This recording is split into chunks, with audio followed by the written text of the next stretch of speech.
Okay. We had a little minor technical error, but everything's fine. And now we are live and broadcasting, and we are on the Facebook pages of Cable Community Radio and Popular Resistance and David Rovix, as well as on YouTube, Twitter, LinkedIn, Twitch, or not on LinkedIn, actually. That was the technical glitch. But we're on all those other platforms: Twitter, YouTube, Facebook, Twitch. If you're watching on one of these platforms and you want to share the broadcast, you are more than welcome to do that anytime. And if you are watching later or you tuned in late, then this is all going to be archived on the various video sections of those Facebook pages, as well as on my YouTube channel at youtube.com/drovix, and in podcast form if you look for This Week with David Rovix, wherever you get your podcasts. And I'm very happy to be spending the hour talking with an amazing director, Olusola Oyeleye, who I've been practicing pronouncing her full name this morning, but we just call her Shola because everybody can say Shola. And she's an amazing theater director that I've had the great pleasure of working with in my bit part as an actor in a amazing radio play called Paul Robeson's Love Song, which drops on the web on various and on lots of radio stations around the world on April 9th, which is Paul Robeson's birthday. And so we're talking with Shola, director of that and many other plays, award-winning director who teaches at university and lives in England, and there she is. Hey, great. Hi. As a musician who has worked with a lot of producers, and I had never worked with a director before, and I think most people in the world have no idea what a producer does, and they have no idea what a director does. And so it's like the idea of interviewing a director, the first thing I'm thinking about is like, what do directors do, and how did that? I mean, I don't even know how to describe what you do, but having witnessed it, it's like watching a magician at work, because I mean, the way you get such great performances out of people. And even with Tayo Aluko's first solo one man play, he was traveling around and always advertising who the director was. And I thought, well, it's a one man play. Like how much involvement did the director have? But then having witnessed your work with this radio play, it's clear. And then seeing, the difference between how he delivered his lines before and after your influence, it was like firsthand witnessing, wow, this is an amazing process. So that was really quite something to be part of. But I guess I just wanted to start with, like, when did you discover what a director was and that you wanted to be one? At what point in life? Well, David, that's a really interesting question. My passion actually was writing.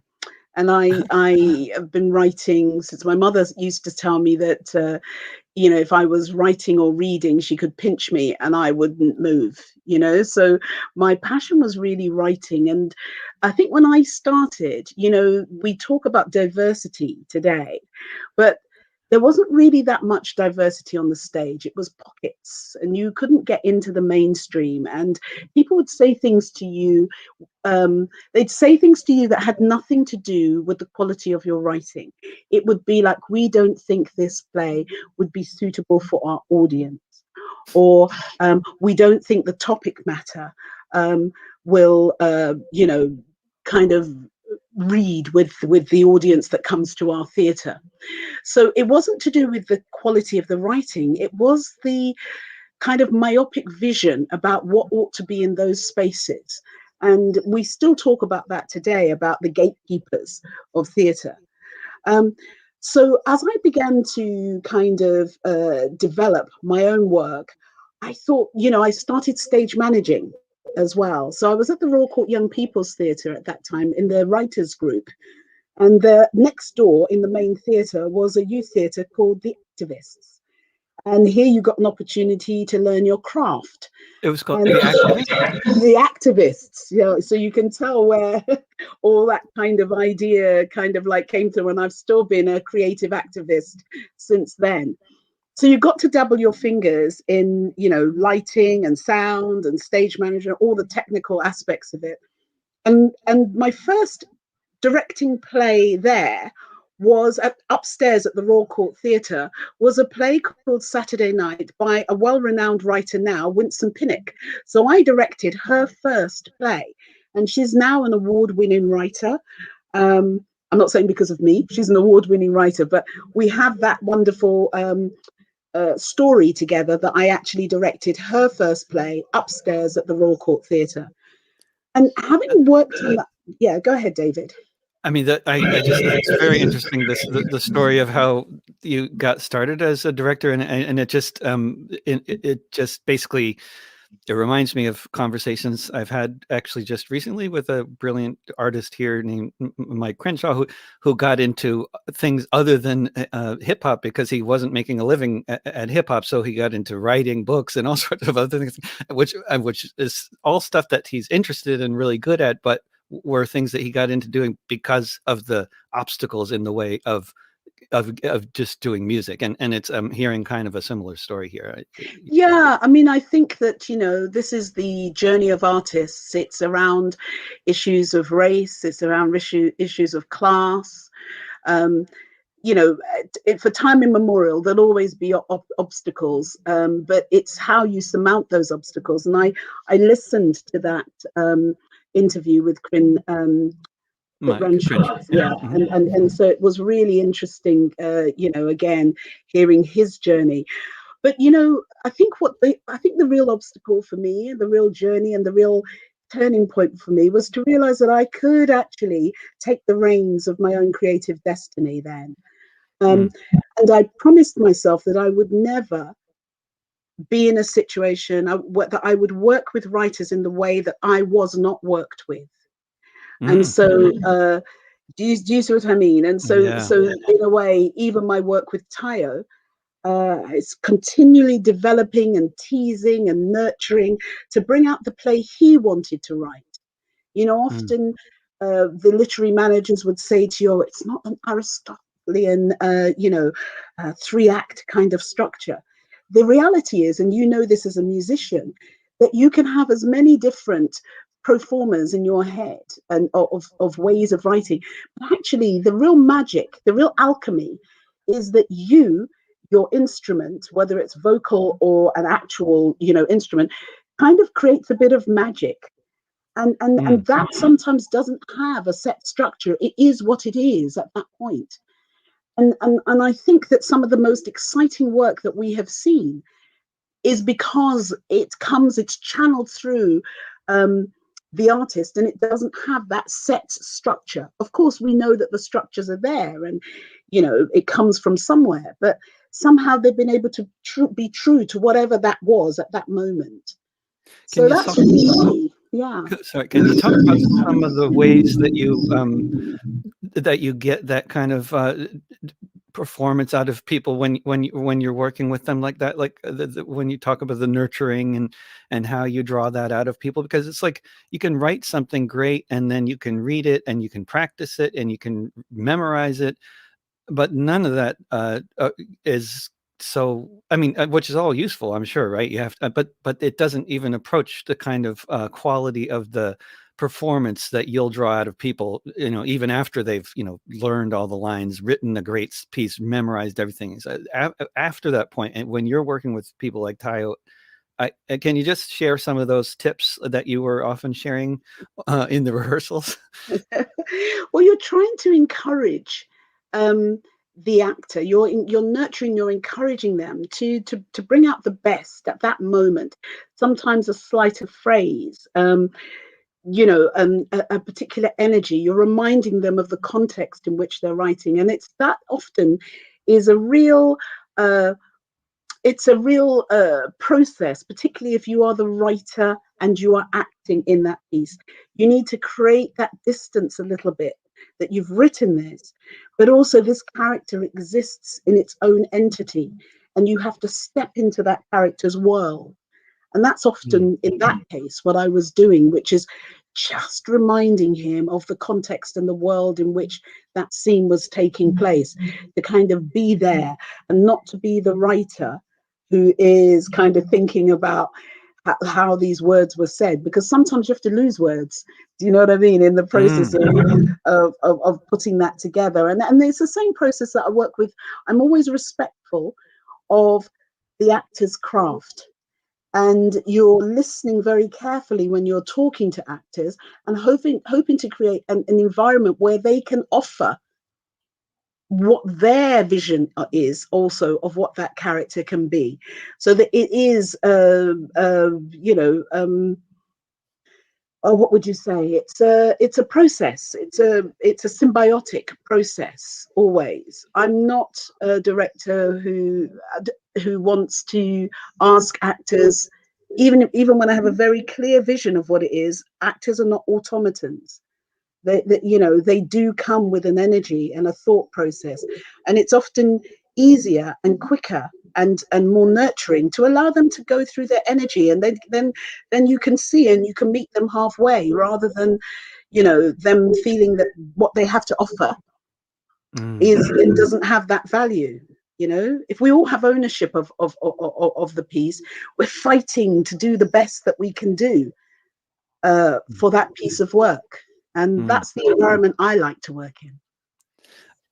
I hear so many horror stories, and I'm sure that you have personally witnessed them in terms of how directors work with actors in different sets. And like, it just sounds like oftentimes they're kind of working in direct opposition to what they should be doing, like creating an atmosphere of tension when what they need is to get the actors to relax. I mean, I'm not a director, and but then when I hear these stories, I think, wow, these actors have to work so hard just to keep on acting and not to be overwhelmed by the negative stuff they're getting from this director. I mean, I'm hearing the stories from the perspective of the actors, never from the perspective of the director. So I have, no idea what that perspective might be like. But. Well, I think that it's like we can use so many different analogies. You can use the analogy of being a parent. How much do you tell the child of what's going on? I'm not saying that you hide it from the child, but you want the child to be nurtured. If you're a teacher,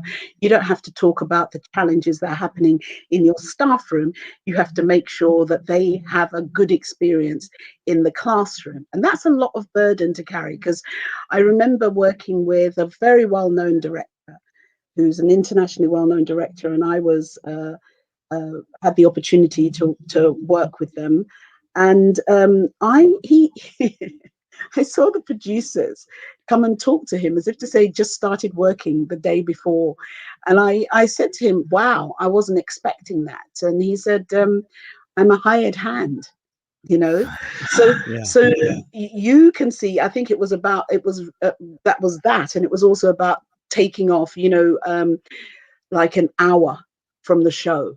They wanted it as a West End show, and they wanted him to lose an hour, and that meant losing particular scenes. And the producer is king in that kind of situation. They wanted a set number of hours for that show. The show was over, and the director, as well known as they are, had to produce that work in that time. And that was, when you're working in those different environments, you're like, okay, so yeah, even people who are doing well, there's always somebody who's kind of above them, kind of holding the rein or something like that. So I just want my actors to have a nurturing environment to work in, and if you can get that, whatever's happening else, whatever noise is happening outside is irrelevant, because they will carry that play above and beyond, because they've had a nurturing environment in which to create it. Yeah, that makes sense. You're like casting a spell, and they're in your realm, and that's where they'll as long as they stay in that space, then you cultivate this. As long as the producer doesn't come in and ruin things in the middle of the I imagine. And even if they do, you just have to remind them that there's an audience, there's another judge as well, which is the audience. The audience is not interested in the ups and downs of the rehearsal room. They have come to see the show, and there'll always be ups and downs. The creative process is just, by dint of what it is. It's organic. It can be intense. It can have moments of flow. It's very much like orchestral music, isn't it? Those wonderful moments of rushes of, timpani and so forth like that. And then the smooth violins and violas and so forth going along where you feel like you're floating on air. And then some major, the wind kind of like the brass section kind of comes in and makes you jump. That's what rehearsal is. And then at the end, you have what you have, as well as all the technical things that kind of go on. The audience isn't interested in that, and it shouldn't be reflected in our performances either. And the audience also may not know or be interested in how the kind of strictures you were working with to make the thing happen. But that's also something, I guess, as the director, even if you're not the producer, you're having to keep those things in mind in so many projects. Like, okay, we have these many days to rehearse and get this together. And so even if I want to nurture these artists, I'm going to have to kind of like be a little harsh with them to get this happening. That's Oh a yeah, big part of yeah, you do. this You management. definitely do that. One of the joys of being a director, David, as well, is that particularly I do it all the time. The people don't know who you are. It's so you can float around during the interval, listen to the feedback and comments like a little fly on the wall, and hear the experiences. When I was an assistant director, the directors often sent me out into the audience and said, just go out and tell us what's happening, how, particularly on the first night, kind of give us some feedback. And it used to be really good fun. And I kind of started doing that myself, which is just float out in the interval, have a glass of water in your hand, listen to people talking. It gives you a real sense of, because you're not on stage, I've no desire to kind of, I have acted. It's not my passion. I'm passionate about acting, but it's not my passion for myself. I love doing radio. I've done a lot of work with BBC World Service in the past. But that allows you some kind of anonymity, doesn't it? You don't have to be out there in front of the masses. Even if you're a well-known radio personality, you're still invisible to most people, right? Absolutely. Yeah. And there's some joy in that, in a way of being able to navigate this incredible world in which we're in.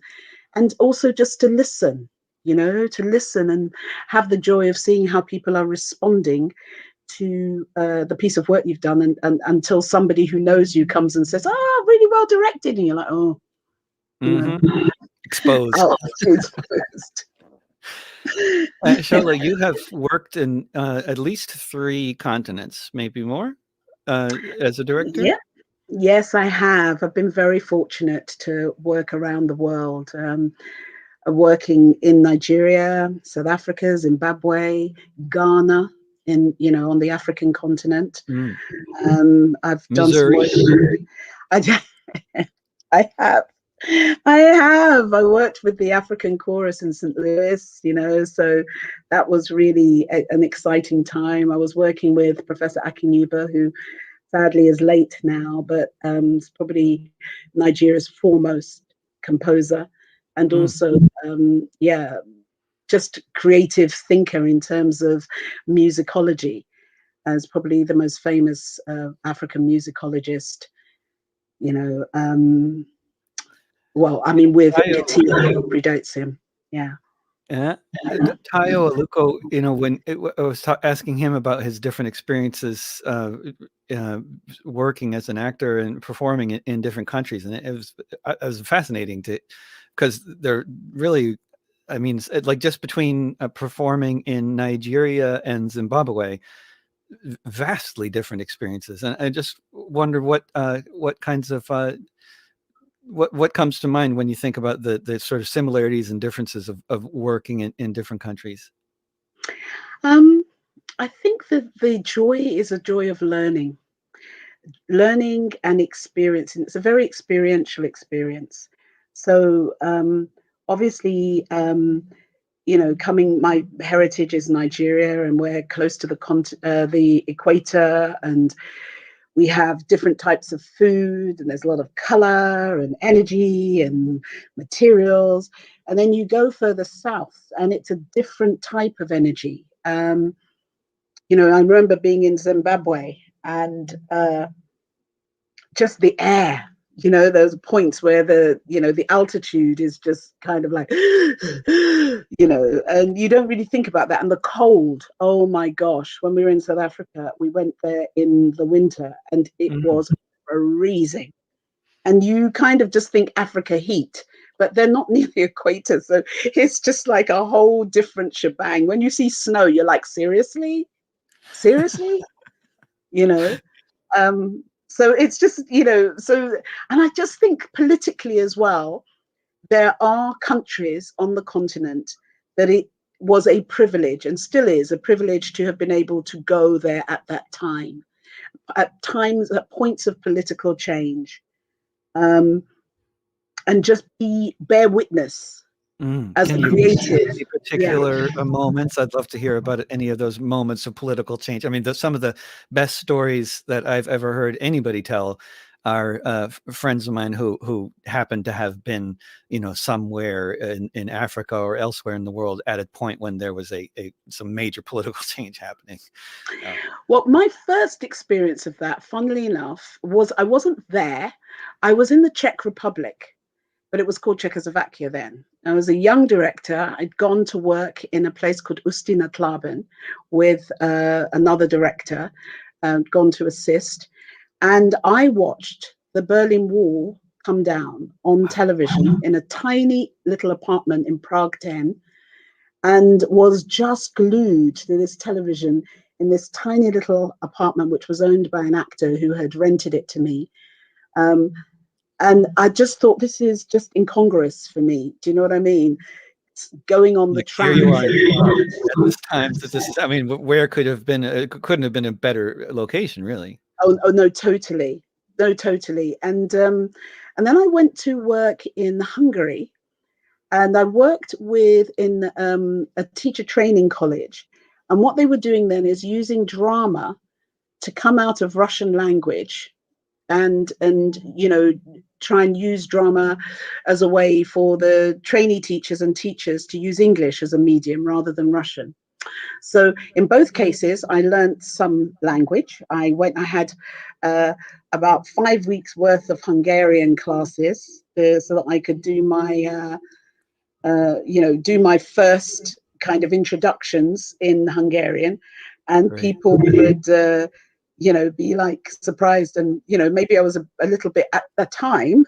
It's not as good now, but at the time I've got quite a good ear, and they think you can speak more than you can speak, and then it would all flourish out. So I would they say, start talking to you, and they're like, oh no, I really don't understand anything. I can just say these words, no. Yeah. I'd be like, you learn how to say it, because no, my accent, please forgive me, any Hungarian listeners. I'd say something like, Shola Vodiok. So my name is Shola. Chakichi Beselek Mojuru. I speak a little bit of Hungarian. Sinhazi Rendizu. I'm a theatre director. Ish Iro Vodiok. And a writer. So it would sound like Shola Vodiok. Chakichi Beselek Mojuru. Sinhazi Rendizu. Ish Iro Vodiok. So you're just introducing yourself, and then you Esho Baratum. So I'd be to introduce somebody. Esho Baratum Ozoneve David. This is my friend, his name is David. So I can remember like lots of bits and pieces, but I was actually learning the language, because to me the best way to learn a language is to kind of steep yourself in it. But then, of course, our brains are very fickle. And when you're not using it anymore, it kind of goes into the archive, the brain archive. And So how many languages do you speak, Shola? Oh my gosh, I speak lots of little bits of languages. So I think when I was in Hungary, what was it? The first page of the Czech book was Ahoj, jak se máš? Dobře, děkuji. Kde je Václavské náměstí? Ano, vím, je to velmi blízko. Hned vpravo a potom vlevo, rozumím? So, do you know the way to Wenceslas Square? Oh yeah, great. It's straight ahead. Great. That kind of thing. I like learning languages, and so I'm always encouraging my students to learn languages, because I say, look, even if you can just speak a bit, then the casting director will know, okay, that you have the capacity to be able to take some of that on, you know, and then that puts you in, you know, gives you an opportunity to maybe play a part that you wouldn't be able to play. But my father spoke a number of different languages, and for me, he said a language is the window to a culture. And for me, I think, particularly coming from the UK, where there's a kind of imperialistic view about languages somewhat, you know, like we don't really need to learn anything else, you know, which is a shame. But I think it's so important to be able to speak languages. I'm learning Chinese at the moment. I just thought I'd let you know. Ah, great. Great. What's the occasion for studying Chinese? I'll tell you, I had to do some Zoom classes with a Chinese student who wasn't able, obviously, to join us in the UK. So obviously, she speaks English well, otherwise she wouldn't be, you know, signed up, enrolled into a class. But there were moments when, you know, she was just thinking it, because you know what happens when you first learn a language, you're translating it in your head first of all before you can speak it. And I thought, if I could only have been able to speak to her or count or, you know, do those basic things, it just encourages. So for example, there was a student, one of my students, who's Portuguese, and they were doing a presentation in class, and he was very sad. And he was just talking about, you know, sometimes having to walk by himself and everything. I said, oh, because you get tongue tired, you know, because you're translating, and you get tired to the point where you don't even want to speak.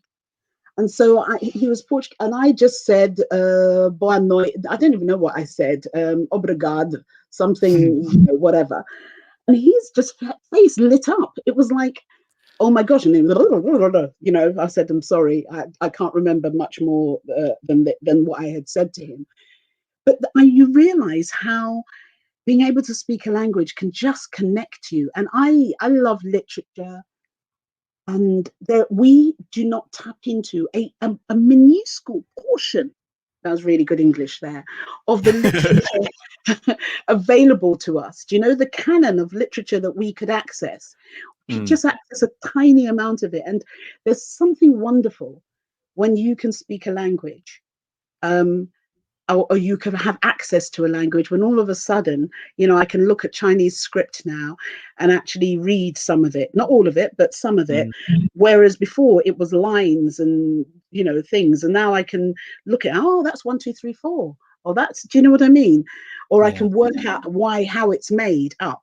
And it's just all of a sudden your brain is working at a different level. So yeah, that's so interesting. Even without speaking a language in another language, even sometimes if I just know the names of some much loved musicians from a country that I'm talking to, just listing a few names of musicians I've heard, you can just see that, oh wow, there's some kind of understanding here, you know, which is absolutely, we need more of that in the world, I think. We do. And also because of colonization and so forth, if you can speak many of the European languages, you can travel all around the world. I mean, you know that in the States with Spanish, can literally travel around the world. If you have all the main European languages, you can travel all the way around Africa. It's not, you know, it's not, I'm not saying it's for a good reason historically, but we are where we are. Yeah. You know?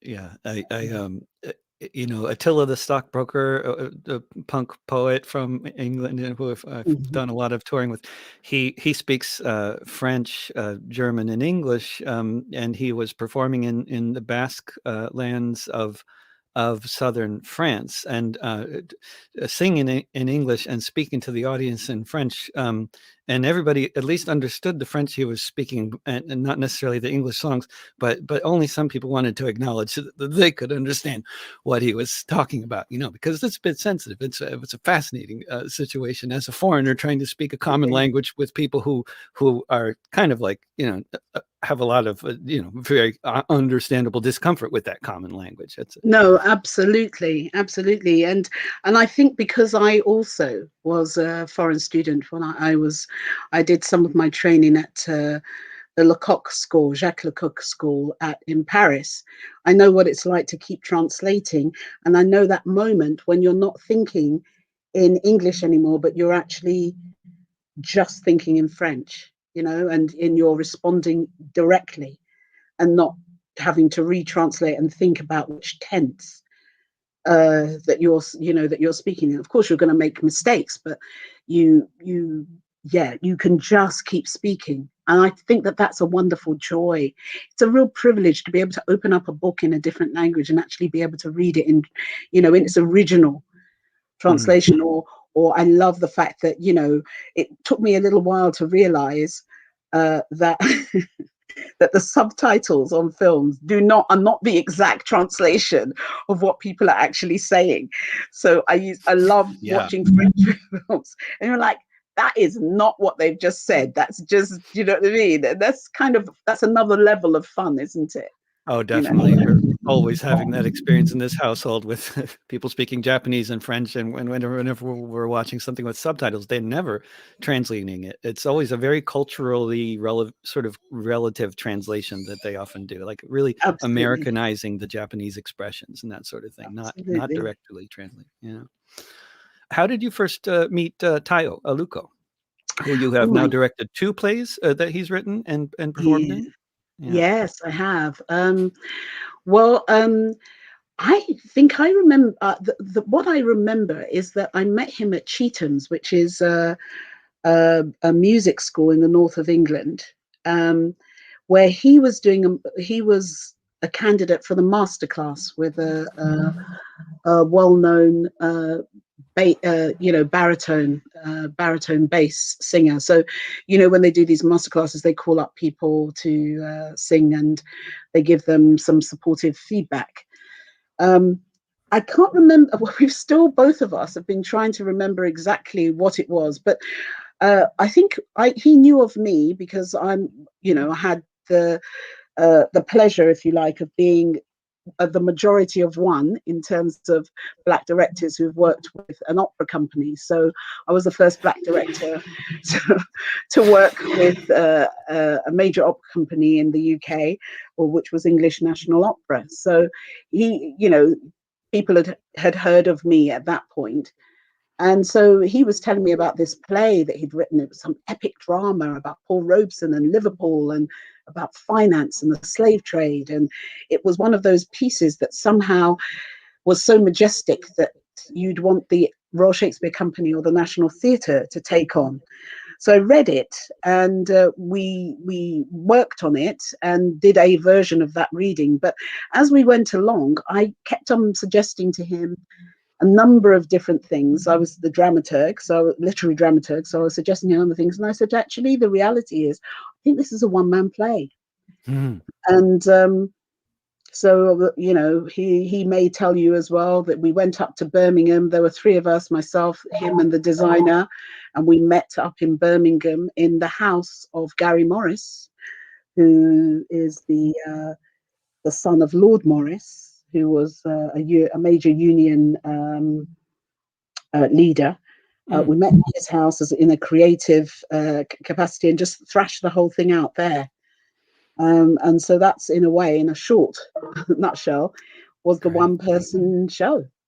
And I said to him that that the songs had to tell the story as well.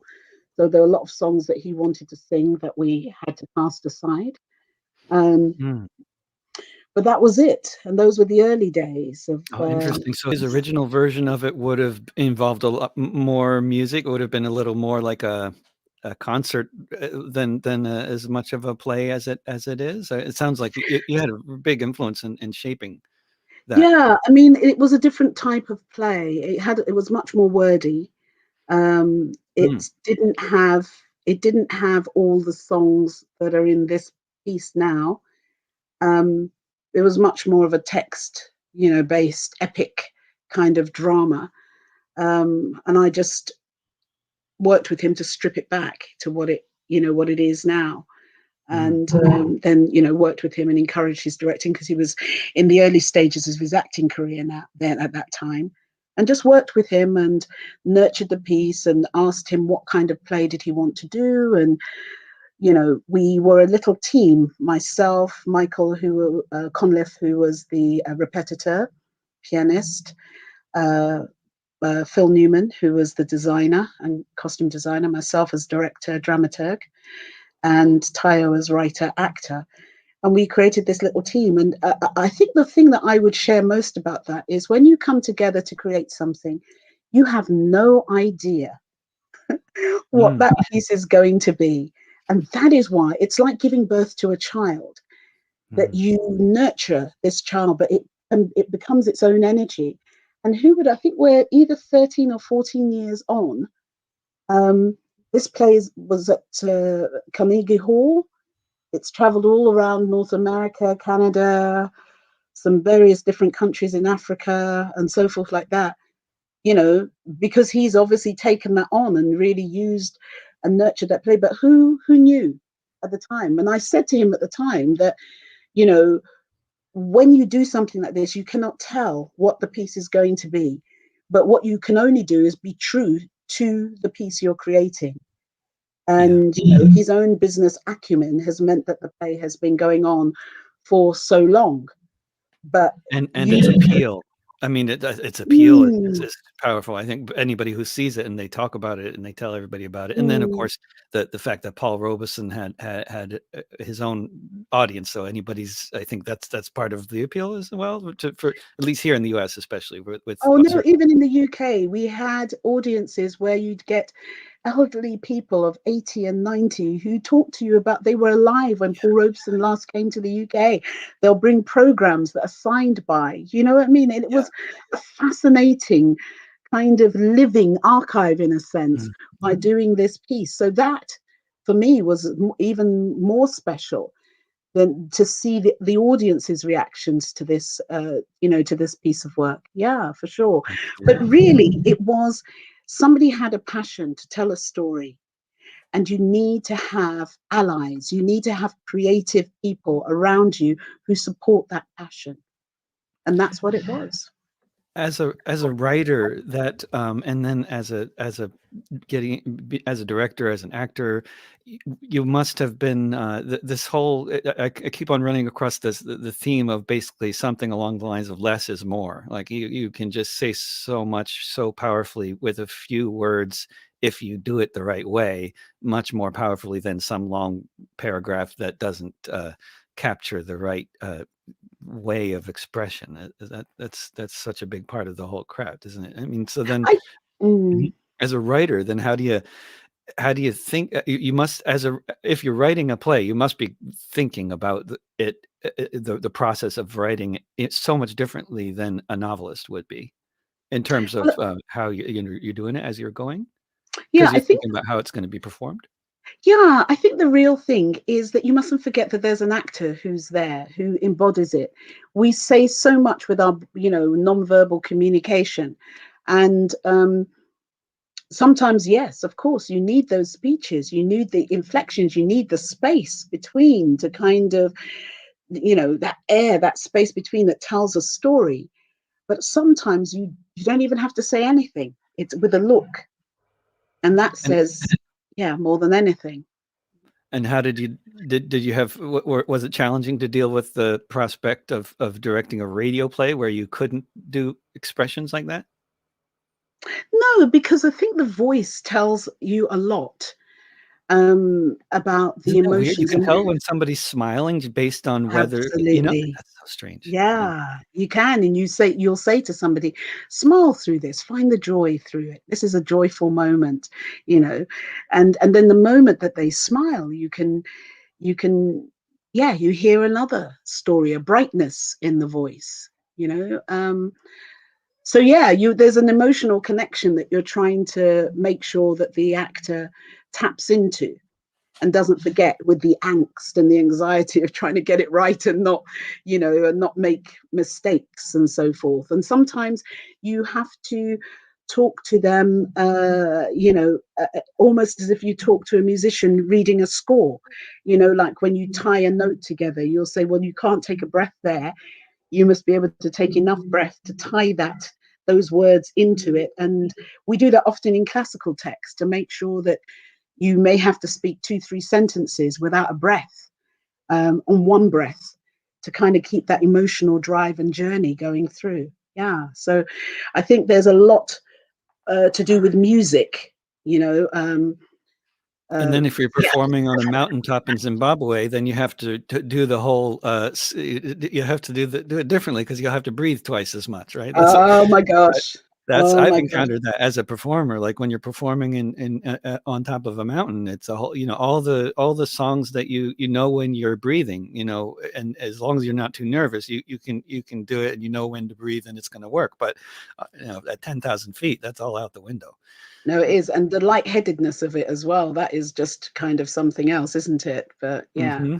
that's a journey. And at some of the festivals, they provide oxygen, but only on the main stages. I'm always playing on the secondary stages Oh without my the oxygen. God.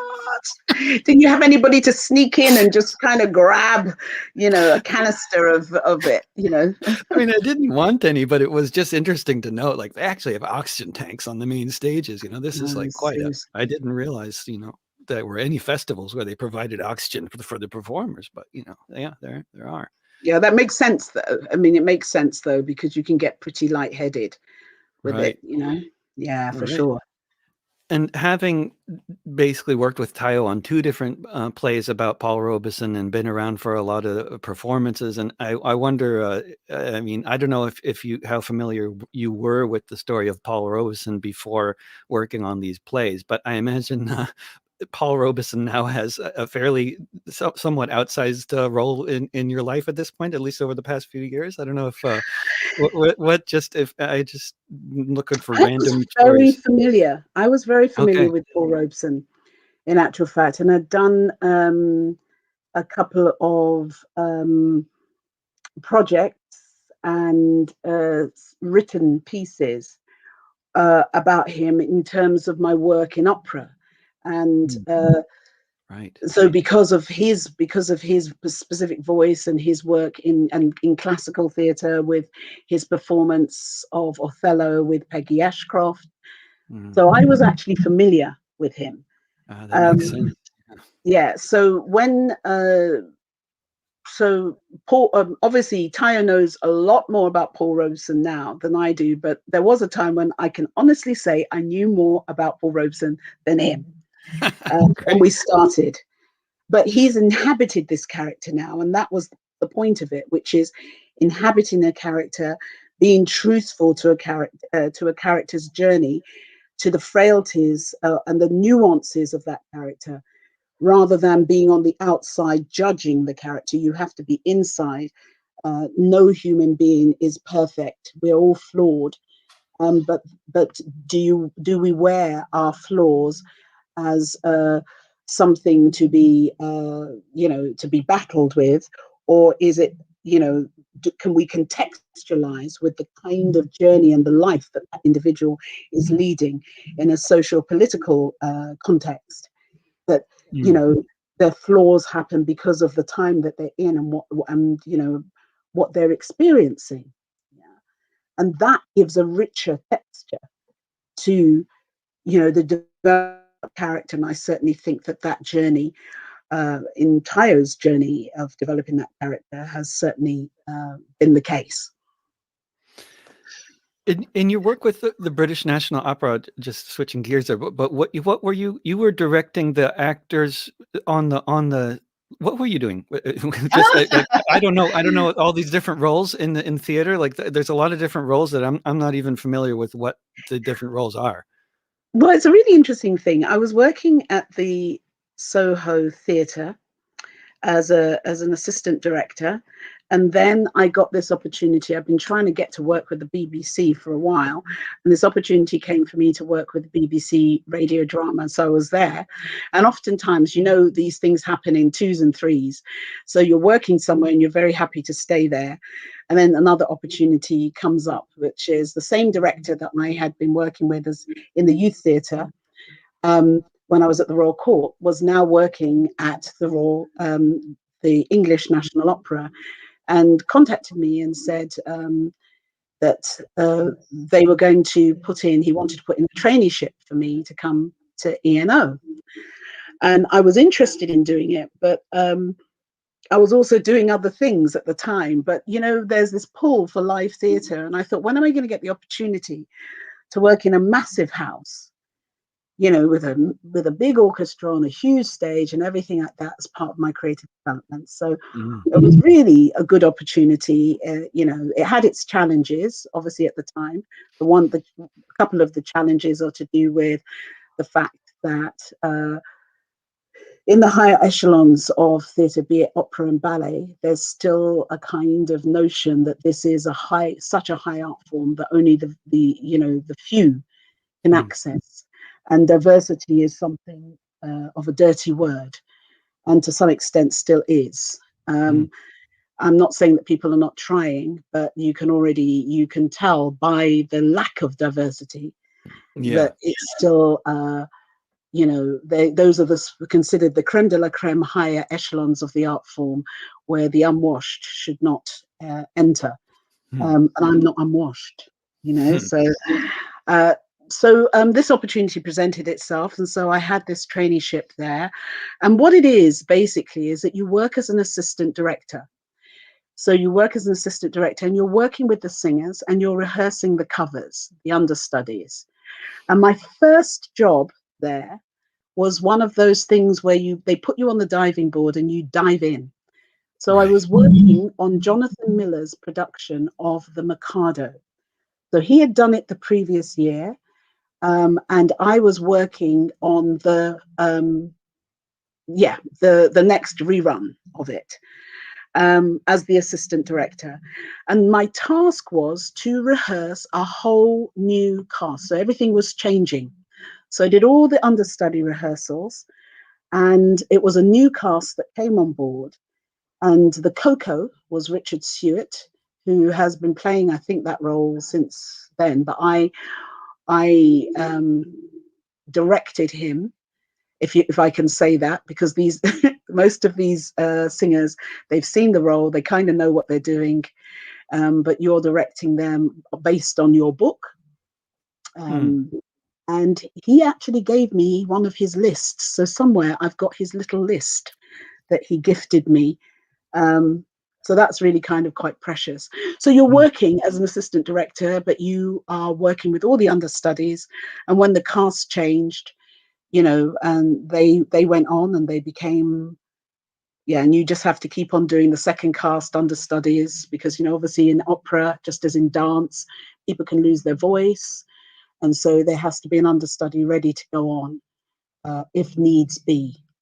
It's such an industry. People have no idea, right? Yeah, it is.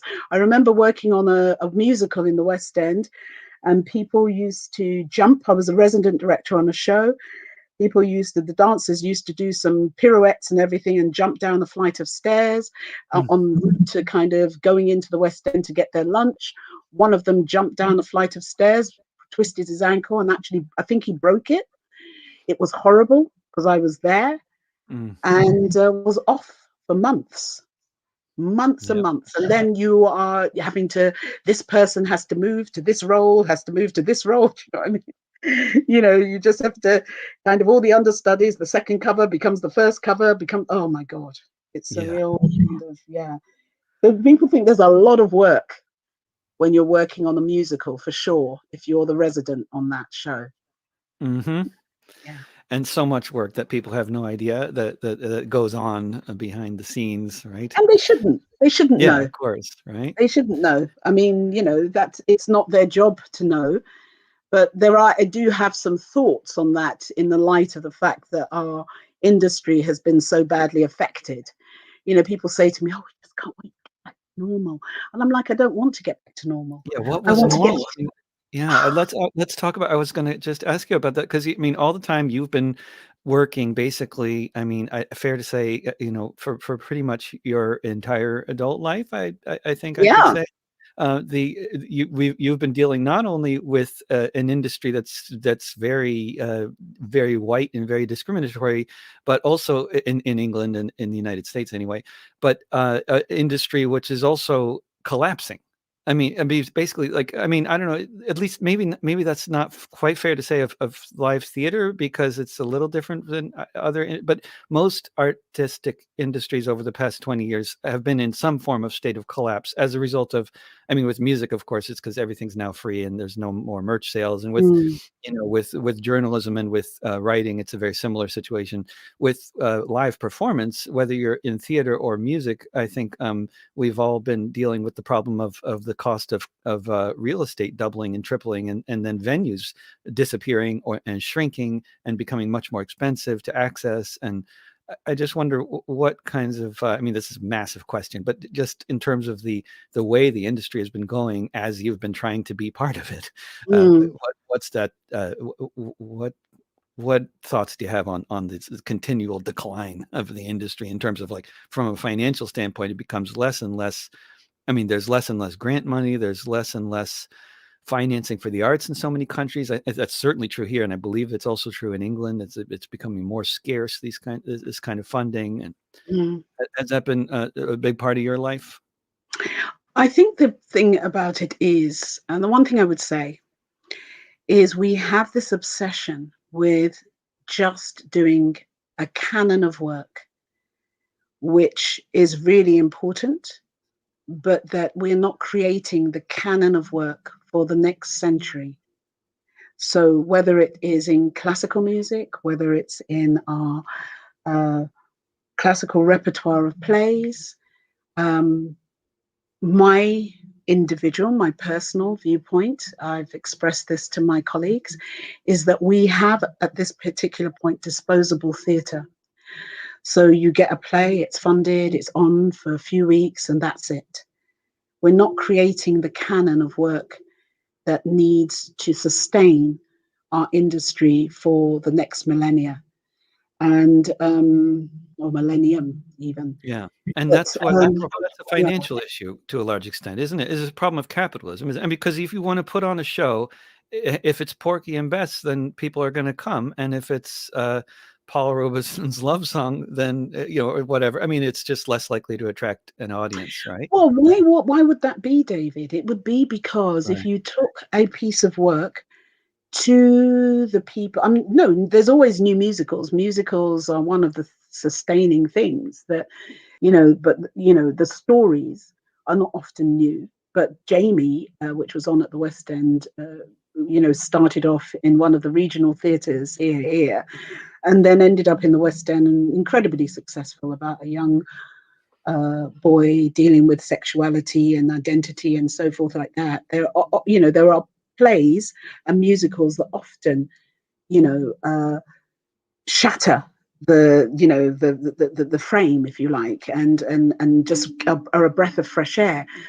But the bulk of the money persists in the same work. And if you're told this is the standard, then you'll go and see it. And it's the same people. And you have to set a new agenda. You Hmm. have to, when different restaurants kind of come into a country, people say, oh, I don't like that cuisine. And then people suddenly get, and then that cuisine becomes the rage. And then somebody comes in, oh, I don't like that cuisine. And then suddenly that cuisine comes the rage. And then you've got diversity because people are eating different things. I've noticed on YouTube at the moment, it's all foo-foo. You know what I mean? Fufu and a goosey soup, you know. The average Nigerian with fufu and amala, ewedu soup, egusi Mm. soup, all this kind of thing. But you see everybody eating this kind of like pounded yam type food and trying this African food. And, Mm. some people are really, positive about it and so forth like that. And it's spicy and it's this and it's that. And now that's becoming like a trend. Yeah. Before, people wouldn't even know how to manage it in any way, shape, or form. And that's the way, in a way, I wish we were doing that with our art. You Yeah. know, we're not doing it enough with our art. You know, But you with need, like radio, when if they play the same several dozen songs every day over and over again, then I mean, people's tastes just get narrower and narrower because they're not being exposed to diversity. I mean, you can see as a parent of children, I mean, you can see how people get into this trap where they only feed their kids like 3 different things because that's what they seem to like, and then they're not going to eat anything else. But if you give of them course, whatever you're eating, then they're going to like all kinds of stuff. of course, They of still don't course. like jalapenos though. But that taste will come. I used to hate avocados and olives. And then suddenly my taste changed. I mean, you know, the slimy kind of avocado pear. It was like avocado and pear. Well, just the two of them didn't go together. My sister and I were like avocado pear. Ugh, you know what I mean? And now, of course, we love it. And hmm. olives. A friend of ours had a restaurant and decided to give us a Greek salad. And in the Greek salad, there was just the biggest amount of olives because, you know, obviously he thought he was giving us a thing, and we had to eat them because if you didn't eat them, it was as if to say The best part. you were insulting it. And actually, that was the day when my taste for olives kind of like changed. Oh, You know, great. Through force. force feeding Guilt. Yeah. olives. Do you get the impression anything's changing for the better in terms of like how anybody within any kind of influential circles are seeing that? I mean, like in some ways, the pandemic seems to have been a wake-up call for a lot of people, including some people in positions of influence and power who are realizing, oh, this situation really is messed up, and it's taken how bad things have been for them to realize that. But do you see that happening in theater at all? It will happen, and it's the generation of actors who are coming up. I say it to my students all the time: you're the future. You have to make the way. You have to make the way. If you want to work in this industry, you can't bypass live arts and think that, oh, all the rest of the work will be in Netflix and so forth. You know, theatre has been part of the revolution. It's been for social change. It's highlighted, you know, equality and injustice in our societies. We can think of so many political environments where without theatre, without music, we would not be able to access or empathize in some way with the, you know, the plight of people. And it will sustain. The one thing that mustn't sustain is this kind of hourly paid kind of idea, this idea that you're working for love and that that's acceptable. You know, people should be able to sustain for their art. They shouldn't. It's obscene that the great artists, you know, that we revere, they sell Van Gogh for whatever X number of 30 something million, where he lived in poverty during his lifetime. You know, Yeah. it's you know, we need to create a culture where people are, you know, remunerated or be able to generate an income from their craft, from their art form. I mean, many people, particularly those people backstage, will not come back to the industry. That I don't want to misquote it, but I've been told about a third of technicians, be they wig makers, stage managers, lighting designers, carpenters, all these kind of people, are not coming back to the industry, you know, because they've had to find other ways of sustaining themselves. That's just appalling. Yeah, and And many of them probably were in that situation before the pandemic with the no, real estate prices totally. in London as they are. Yeah. Yeah, but they were working for love, working for their art, because that's the way it's seen. Have you noticed that the people who did not lose their jobs are the people who are running the buildings? How is that any different from any other industry when the people the workers, the factory workers, lost their jobs, the actors, the technicians, all of this kind of thing, they didn't work, whereas the people who run the buildings were still able to work? You know, this is the paucity of vision to some extent. And don't get me started on it, but the paucity of vision that there is in terms of the creative world, which is why I say things cannot go back to the way they were. People have to have a vision of the power of art and also the access of art.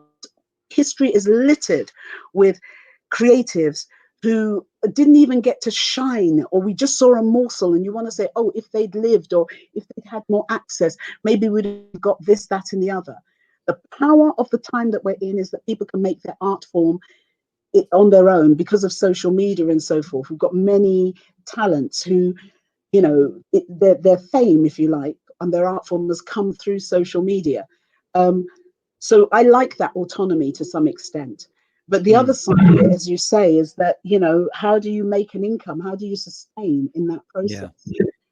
My hope is that people will continue to make, continue to thrive, and continue to look forward and push the boundaries of what art can be, because that way you make another kind of another sense of creativity, another way of communicating in this incredible, crazy world in which we all inhabit. Absolutely. And Shola, lastly, do you have any either plans or fantasies for the future that you are? Plans and fantasies. Oh, I have plans and I have fantasies. I do love the idea of traveling and making work with communities and telling stories with communities that otherwise don't have access to. They have access within their own environment, but for people to recognize the power that art and theatre can make. And again, the idea of working in different languages and telling stories. And all around us, we have communities that are hidden from in plain sight, because they make their work within their community settings, but it doesn't kind of come out into the mainstream.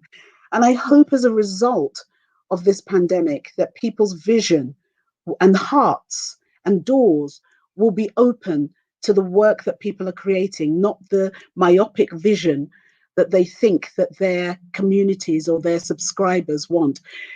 We have a taste for anything that's presented in front of us. And we have a right, of course, to say, oh, I don't like that. But at least let us taste it. Try it. You like it. Yeah, exactly, David. Exactly. It's been great talking to you, Shola. Thank you so much for being a guest on my little show. Your show is not little. It's just been amazing. For me, it's been one of the huge pleasures of directing Paul Robeson's love song was to meet you, and to kind of begin to follow the work that you're doing on Facebook, on your podcast and everything like that. And that to me is just the power of communication, just the wonderful work that you're doing, capturing moments, capturing stories. David, I love it. Thank you so much. You're welcome. Love your work You're so too. welcome. Talk to you soon. Yeah, Bye take care. Bye. You too. And thanks everybody for tuning in to this discussion with Shola. And April 9th, Paul Robeson's love song launches on the internet, on radio stations around the US and Australia and other countries. And I will be back talking to more folks of interest here sometime soon, like probably Wednesday. Tomorrow morning here in Portland, there's going to be folks gathering at 8 a.m. at Laurelhurst Park to try to prevent the sweeping of the homeless encampment that is there now. Folks there are calling for people to show up at 8 a.m. tomorrow morning at Laurelhurst Park to stand in solidarity with the community, the new community that has just been springing up there at the park over the past few days. And other than that, I'll just say, take care, everybody. Mutual aid will get us through. Trust your neighbors. Don't pay the rent unless you really have to. Bye for now.